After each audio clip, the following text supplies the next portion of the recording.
have this habit that I'm really just trying to get rid of, and really I think it has a lot more to do with just the way that I'm wired and my personality and how my brain works, and it's something that really I've always done as long as I can remember, but I'm trying really hard to be different, really maybe not so much in what my mind does, but just what follows after that happens, and really the longer that you've known me, the better chance that you have of probably having picked this up about me. If you're in my family, you've definitely seen this. You can ask my wife, Melinda, and she will be like 100%. That is a thing that he does. And so I'm really excited to share it with you guys because first, you're just going to start noticing it if it does happen. And I've gotten to know some of you well enough to know that you're actually going to try to bait me into doing this after I tell you what it is. And so this habit that I have is extremely difficult for me not to say something when I know that someone is wrong, or even when I just think that someone might be wrong. If somebody says something that I know not to be true, I find it just extremely difficult not to correct that person. And sometimes that's appropriate. There are definitely things that are worth correcting in people, but many times it's just completely unnecessary. It doesn't do anything for the conversation or that person, or really even for me. But in my mind, anytime I hear something untrue or maybe just illogical, my mind revolts against it, and usually my mouth follows, right? And regardless of the significance of the fact or the detail or whatever it is that they say, my mind just cannot handle what it just heard.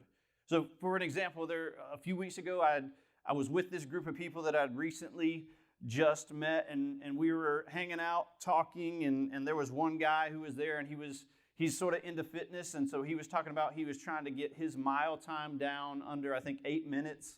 And so there was me. I ran cross country and I ran distance track events when I was in high school, so I knew a little bit about it. There's another guy who actually was a professional athlete, played college football, and so he and I were both sort of spitballing things and talking about different ways that this other guy could get his time down and some of the different approaches he could take. And then the other guy, he started talking about his college football days, and he started talking about the fact that all of the skill players had to be able to run a mile under a certain time, and he said that they all had to run a time under 4 minutes. And as soon as he said that, my mind did that thing that it does.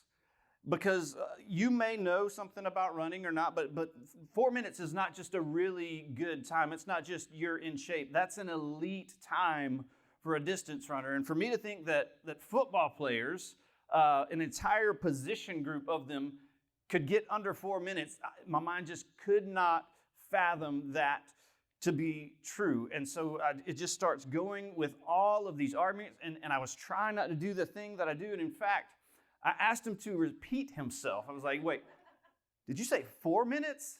And everybody's like, wow, that's super good. And I'm like, wow, that's something. That is definitely something, right? And here's the deal. I don't think that he was trying to deceive anybody. There had been some time that had passed since that particular event for him. And so what I think is he was probably just remembering the details incorrectly. And no one else maybe knew that was not a time that probably they couldn't do. And really, I don't think anybody else would even remember the fact that he said those words. And right, the truth is, whatever time it was that they had to get under was probably still really impressive to the average person. But my mind just absolutely rejected what he was saying. But here's what I knew in the moment.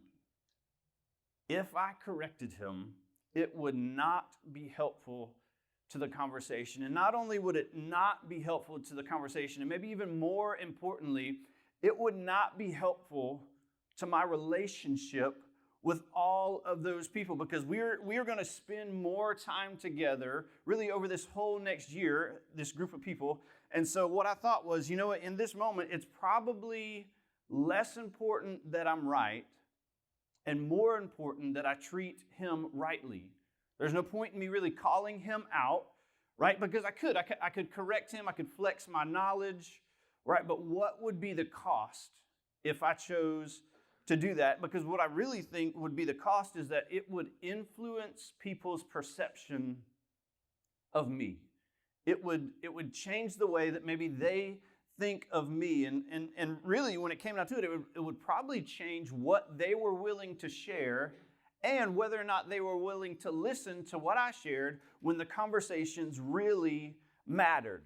And so I didn't want to create this situation that we've probably all been in before, where the right thing said by the wrong person is the wrong thing. Again, the right thing said by the wrong person is the wrong thing, right? No matter how right a person is, we are not going to listen to them if we do not like them, or, maybe we just don't respect them, right? And parents know this, especially when your kids become teenagers.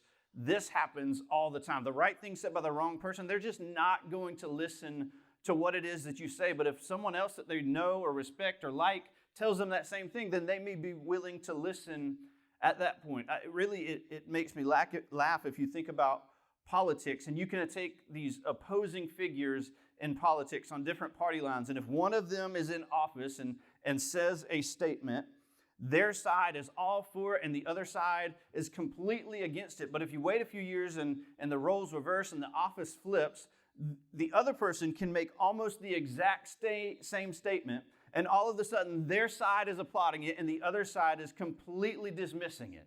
And this happens all the time in politics, right? And I think maybe even if you're not a Christian, or maybe you've walked away from the church or walked away from faith, this might be why, because from your experience and the things that you've experienced from other people, the very people that were trying to maybe push you towards faith or push you towards church became the people, because of what you saw in their lives, that actually ended up pushing you away from church or away from God. And if I had experienced what you had experienced, I maybe would have made those same decisions. I maybe would have followed that same course. And in fact, you may be listening to me talking. You may have heard my story and my habits, and you may be asking yourself, why should I even bother listening to this guy? He is a jerk, right? And I don't necessarily disagree with you at some times.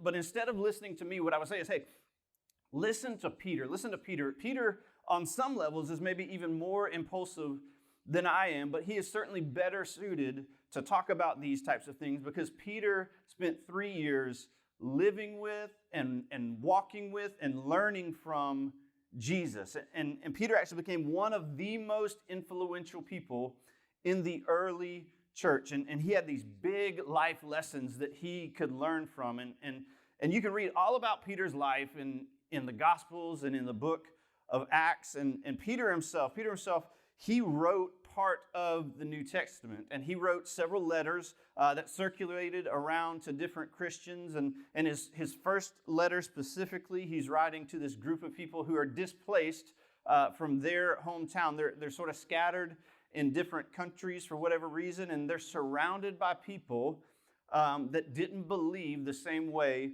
that they believed. And actually, many of them were aggressively against them. And so after greeting them in this letter and giving them this nice introduction, he says to these people who are scattered out in these lands, he says, "Therefore, with minds that are alert and fully sober, set your hope on the grace to be brought to you when Jesus Christ is revealed at his coming." And so he says this, with minds fully alert and sober. And so many of the battles that we face really are decided in our minds, and specifically when it comes to what we choose to focus on. We find ourselves in the middle of whatever situation we're in, and it's almost like we get blinders put on us. We can only see directly what's in front of us. And so Peter's writing to these people who are in this situation, and at the time it's not particularly safe to be a Christian in a Roman province, because at the time Nero was the emperor of Rome, and Nero's Rome was extremely hostile towards Christians. Persecution and death were actually common in this time in some of those provinces. And so Peter's writing to people who find themselves in the middle of this situation. They're away from their native country. They're surrounded by people who are not like them and don't like them. And their association with Jesus. The very fact that they're associated with Jesus could put them in danger. And Peter says this. He says, don't focus on the situation that's in front of you. Specifically, he's saying to them, don't let the situation around you distract you from the one who is with you. Don't be blinded or fixated on what's going on around you. Instead, focus on the bigger picture. Remember the hope that you have in Jesus. And really, Peter knew firsthand the dangers of taking your eyes off Jesus and focusing on your surroundings. Maybe you've heard the story of Jesus walking on the water. So he had spent this long day with his disciples, and it was time to sort of pack up, head to the next town. And so he actually sent them on a boat ahead of them, and he went off to pray for a little while like he normally did. And overnight, the boat really didn't make that much progress because there were some incredibly strong headwinds. And so just before dawn, it was still a little dark, Jesus decided, hey, you know what?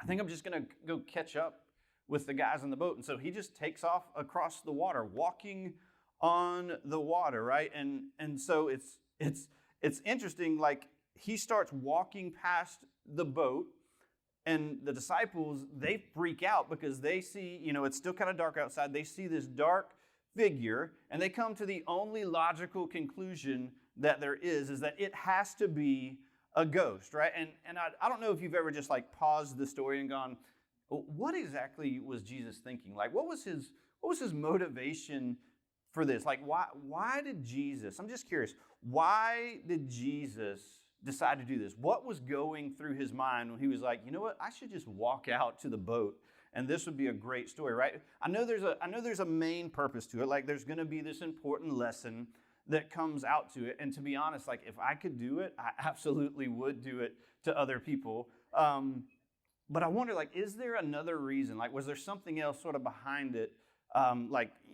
Was he showing his authority over nature again? He had already done sort of this peace be still thing from inside of the boat where, the wind and wave come down. So he's like, what if I did that, but outside of the boat this time, right? That would be fun. And there's part of me that thinks, man, wouldn't it be fun if Jesus was just playing a prank on his friends? Right? Like, I know, like, sure, there's going to be this great spiritual lesson, but Jesus thinking they are absolutely going to freak out. And I just imagine him climbing back into the boat going, you should have seen your faces. You were like, it's a ghost, And he's just like, I bet they laughed about it more than once over the time that they spend together.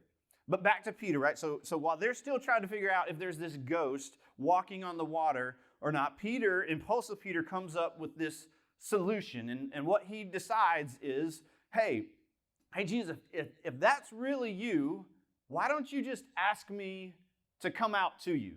That'll solve the discussion.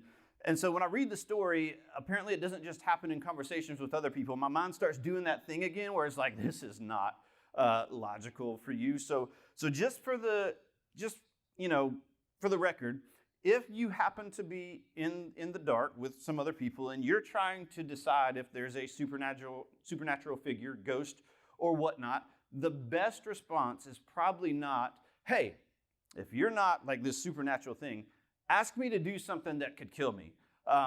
He probably could have come up with a better solution than that, because like if it was a ghost and he was like, hey, come on out, like he would have just sank immediately, and they would have known the answer, but it wouldn't have gone well for Peter, right? So there's got to be a better plan than that for Peter. But luckily for Peter, it worked out because it was Jesus. And so Jesus calls him out, and Peter actually walks on the water out towards Jesus until he loses sight of Jesus. He loses his focus on Jesus, and he shifts his attention, he shifts his focus to what's going on around him, to the tall waves, to the heavy winds. And he begins to sink because he took his focus off of Jesus. He began to focus on the situation around him. And he calls out to Jesus, and Jesus comes over and rescues him. And they get back in the boat, and decades later, here we have older and wiser Peter talking to a group of people going, hey, do not be distracted by the situations around you, but stay focused on Jesus.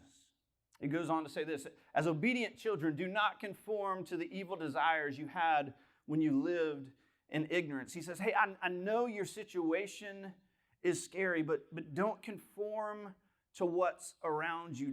Don't live like you did before you knew Jesus. Don't abandon following him in order to just blend in with your surroundings. And don't abandon following him in order to just fit in with the people around you. And he says, but just as he who called you is holy, so be holy in all you do. For it is written, be holy because I am holy. And this word holy that he's talking about, it's come to be known for something that's sacred or something that's consecrated. But at its root, it has this idea of something that's just set apart, something that's separate. And in fact, he quotes the Old Testament law where this root comes from. And he says, God told his people to be holy because God himself is holy. Just like we sang a few minutes ago, God is holy. And so their whole religious system was designed around being holy. Many of the laws that were given to the Israelites were designated in such to designate them, to distinguish them from the religions and the cultures and the people that were around them. The reason the law was given is that so that they would not blend in. It's so that they would really stand out on purpose. And so following the law made them holy because following the law set them apart from the people and the cultures and the religions that were around them. It created a difference between them and the people around them. And so God told them to be holy, to be separate, to be set apart because God himself is holy. In other words, God was just saying this, live differently. Live differently, but because God said, I am not like other gods, so you should not be like other people. And the Jews, they took this to heart. They absolutely lived differently. They had all of these laws that they followed, and really it didn't just set them apart or separate them morally, but they took it to the next level, and they separated themselves physically as well. And some of the laws set them up for this, where they couldn't marry outside of their religion, their lineage, of their nationality. They couldn't intermix with other people or other religions or other nationalities. And when they would go and they would capture a city, really the original inhabitants weren't allowed to remain in that city for the most part. They weren't allowed to live there. In fact, most of the time they weren't allowed to live anywhere, but that was just a different world culture at that time. And in the Old Testament law, there is no great commission, right? There's no go and tell. It's really quite the opposite. For the most part, it was establish your boundaries. Don't really send people out. Don't bring people in. Really just build your walls, and that was that, right? And if they happened to be conquered by someone else and they were drugged to a faraway place, it was never really their goal to assimilate. To be a good Jew, you're not just going to assimilate to the culture that you're in, right? And it was never even really try to convert those people to Judaism. It was really just this idea of survive and get back and revitalize, right? Stay separate until we can regather. And I think part of the reason that this happened for them is because in the Old Testament, holiness really is a means for approval. Holiness was a means for approval. If they followed the law, then God was happy and they got to live as a nation. But if they stopped following the law, if they sort of lost God's approval, he was no longer pleased and things did not go well for them anymore. And so holiness was about being close to God in order to keep his favor.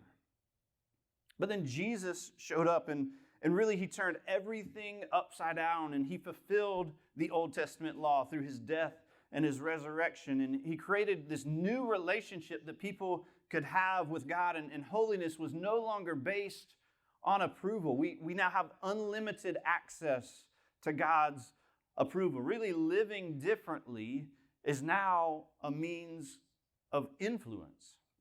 Jesus he flipped this whole script from exclusivity to inclusivity. Instead of building walls and barriers, he began to break them down. And so being holy was no longer about shutting other people out in order to be close to God. It was about living in such a way that would draw others to be close to God as well. And so he said, be holy, be set apart, but not in the distance that you keep from people, in how it is that you interact with people, because your words and in your actions, some people might end up seeing God. Through your influence, someone might see God. And so that's why Peter said, he said, just as he who called you is holy, so be holy in all that you do. Not just the big things, but the little things as well. Use every opportunity to gain influence with people. Even with that annoying driver, and even if your windows are tinted very dark and they won't know who you are, don't use that as an opportunity to gain influence, or at least not lose influence with that person. Even with the person who takes more items than they're supposed to into the express lane at Publix. Even though the sign is right there, right? And don't act like I'm the only one that counts, because I know we all do it when we're there. We're like, you have too many items and I could already be in line and you shouldn't be there, right? So, and these are just insignificant examples, right? But Peter, he calls to mind other examples of how we can live differently, what this might look like to influence other people throughout his letters. And really, if you're not a Christian, the good news is you're kind of off the hook about this. Like these are all good suggestions of how you live, but these are not commands for you. But if you are a Christian, man, you should take some notes, because he gets into some pretty deep things if you are a Jesus follower. He says this, he says, live such good lives among the pagans, which pagan was just this word that came, we would now just say, hey, live life among non-Christians or people who don't follow Jesus, that though they accuse you of doing wrong, they may see your good deeds and glorify God on the day he visits us. Live such good lives among the pagans, among the non-Christians. Live such good lives among the people who don't believe in or trust God, that even though, back then maybe they accuse you or they persecute you. For us today, maybe it's, even though they may make fun of you, even though they may challenge you, even though they may question you, even though they may speak ill of you or try to trip you up, live such good lives that in the end, they see the good that you do and they cannot help but see God in it. They see the way that you live and the way that you represent Jesus, and they cannot help but acknowledge God, to glorify God as a result of that. And I think that this is maybe even more important today than it was back then, because of news and social media and how quick word spreads. And there's all of these stories of how Christian leaders, fail morally, or they have these scandals, or maybe they just make these ignorant missteps. And so these prominent Christian leaders are sort of putting out these stories, and people they're looking at that and they're watching, and they go, I knew it was too good to be true. I knew that they didn't even really believe the things that they were saying. But maybe if we're able to live differently, if we're able to set this example to where they can see our good deeds and see God through us, not just from this far off person, but maybe from a person that they know and trust, then maybe we can help change their minds. Maybe it can flip the script for them. Maybe we can influence them as a result of how we live. And so speaking of leaders and prominent figures, Peter is about to get real messy with what he says next. So listen to this next suggestion about how to live differently. He says, submit yourselves for the Lord's sake to every human authority, whether to the emperor as the supreme authority, right? And so Peter's going, hey, Peter, you are throwing around some words like all and every very, very loosely here. Like, do you really think, Peter, that we should submit to every authority, that we need to follow every human authority? Like, do you realize what party they're associated with? Do you realize the law that they just passed, and you want me to submit to that person? You want me to follow that person? I'm not sure, Peter. I'm not sure that I can actually do that. But Peter's not done yet. He's actually going to raise the bar a little more. So he says, submit yourself for the Lord's sake to every human authority, whether to the emperor as the supreme authority, or to the governors who are sent by him to punish those who do wrong and to commend those who do right. And so he's saying, hey, it's not just the highest level of authority. It's really every level of authority underneath them as well. And here's the challenge. You don't get to choose what they think is wrong and what they think is right. Right and wrong, as far as human law goes, is decided by that supreme human authority. And so what Peter's saying is, yes, absolutely live according to the standard of God, but be prepared to answer, be prepared to submit to the authority of man. He says, for it is God's will that by doing good, you should silence the ignorant talk of foolish people. Right? And here's the deal. Rarely will Christian behavior be considered as immoral or illegal or unjust. Right? Doing good is not what starts the controversy. The controversy comes along from either side when you begin to impose your views of right and wrong on other people, right? And you don't like this when people do this to you. And so you shouldn't expect any difference when, as Christians, if we try to impose our views in right and wrong and enforce them to live by that, right? So, for example, how many social media discussions have you seen, or maybe social media posts that you've seen that talk about these political issues? And how many have you seen on there that have actually changed someone's mind? How many of them have actually changed your mind? For the most part, we post what we like and we argue with what we don't like. And it really just gives people an opportunity to sound off on their opinion, whether they're for or against it. But rarely does it actually solve anything or convince anybody of anything. It really just creates more and more of a division amongst people. And really, Peter would say, hey, it just creates this opportunity for ignorant talk from foolish people, right? And maybe you can decide which one's ignorant and which one's foolish. That's fine. But he says this: if you do good, regardless of what the law says, who is it that can speak ill of you? Who is it that can speak against that, right? You don't have to agree with and you don't have to support, but if you're under authority, you absolutely have to submit to that. And so part of that is not just this publicly, it's not publicly dishonoring people, right? Part of that submitting to the authority is not publicly dishonoring people. Peter puts it this way. He says, show respect to everyone.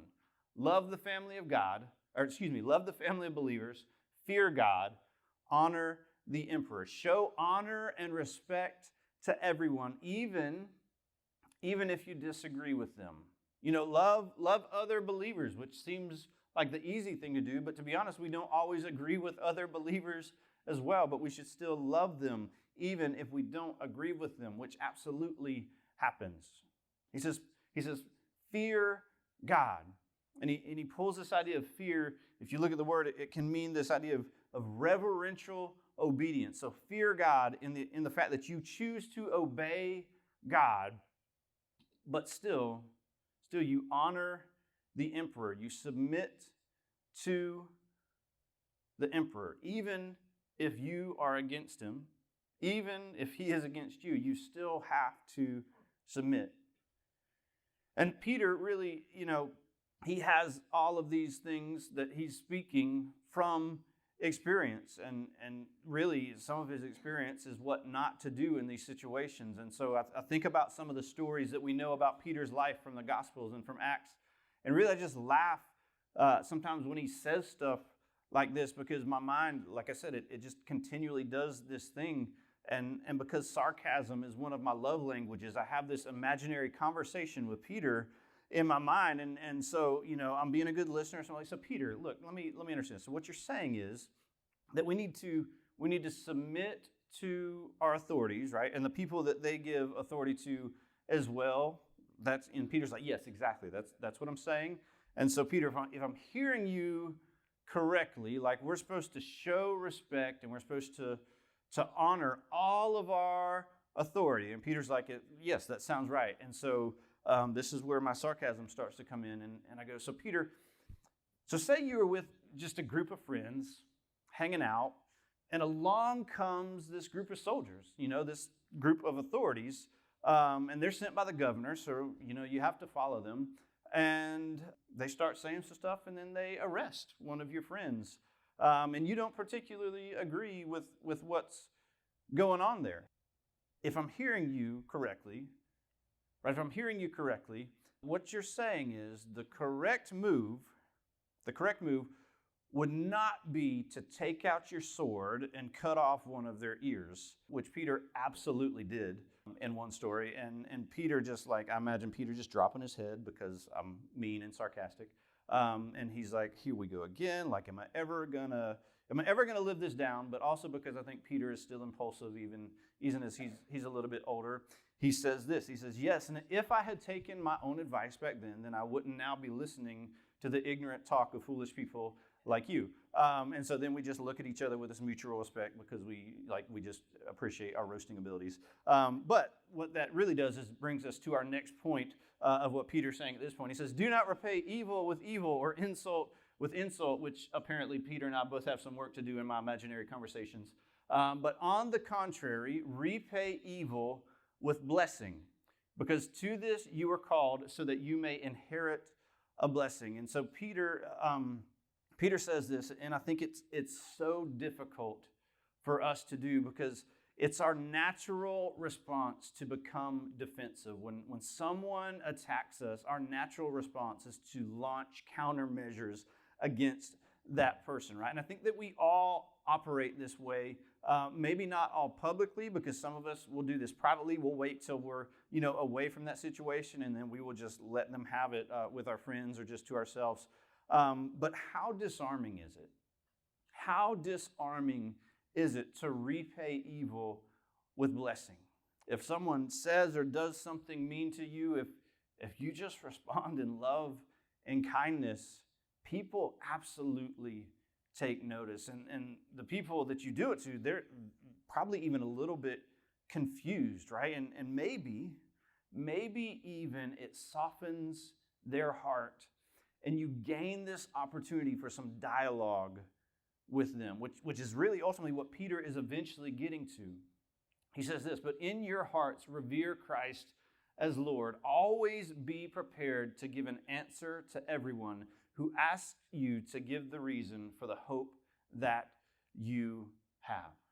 And so this word revere is actually a derivative of the same word that we get the word holy from. And so he's going, hey, in your heart, set Jesus apart as Lord. Keep him the focus of your heart, of your mind, because it's so easy to get caught up in doing good and maybe even pat yourself on the back for how good that you are. But what Peter's saying is this, hey, don't let people praise you without taking the opportunity to point to the reason behind your goodness, to the why behind what you do. And the reason really that we live differently as Jesus followers is because we have hope in Jesus, who lived differently for us so that we could experience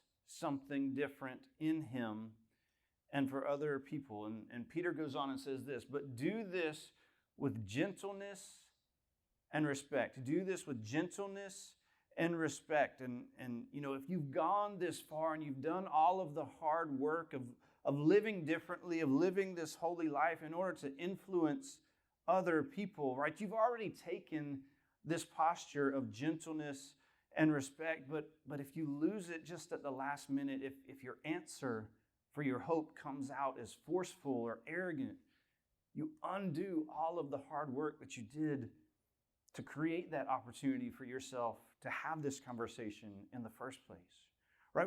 When you live differently, you are already living out of gentleness and respect. And here's sort of the things that we talked about when you live differently is when you do good deeds, when you submit to authority, when you repay evil with blessing, when you offer people hope, you are living out of gentleness and respect. All of these things come from that posture.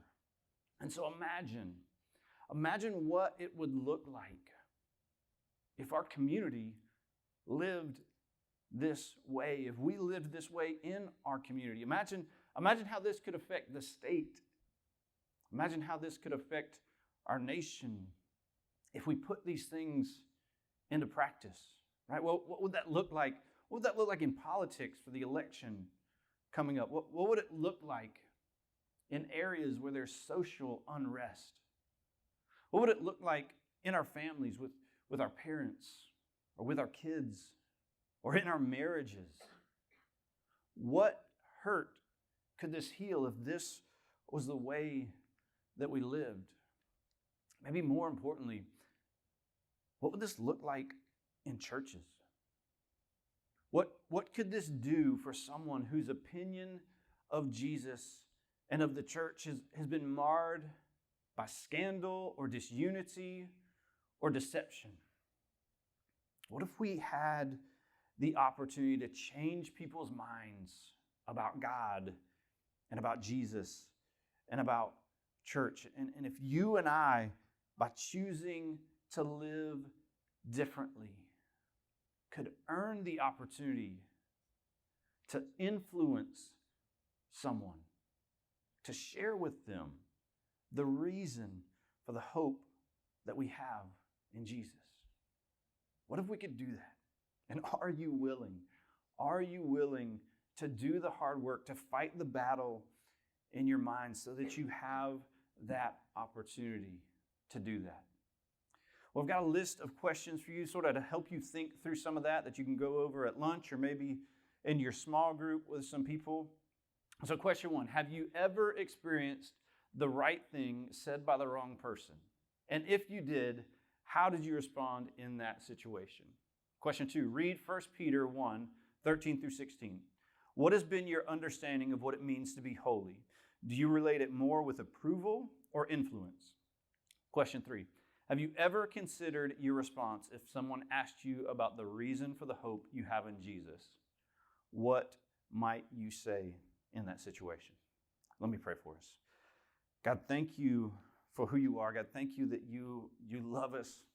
God, that you sent Jesus to come and live a different life.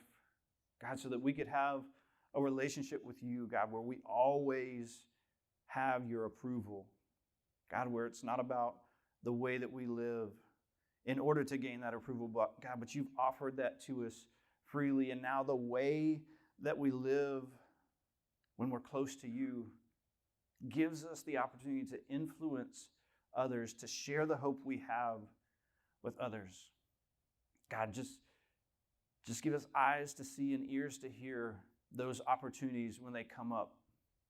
God, and let us just still our minds sometimes and resist some of the things that we would normally do. God, and choose to do what is holy, what is right, what is good, in order to influence others and to share you with others. God, we thank you for loving us. In your name we pray. Amen.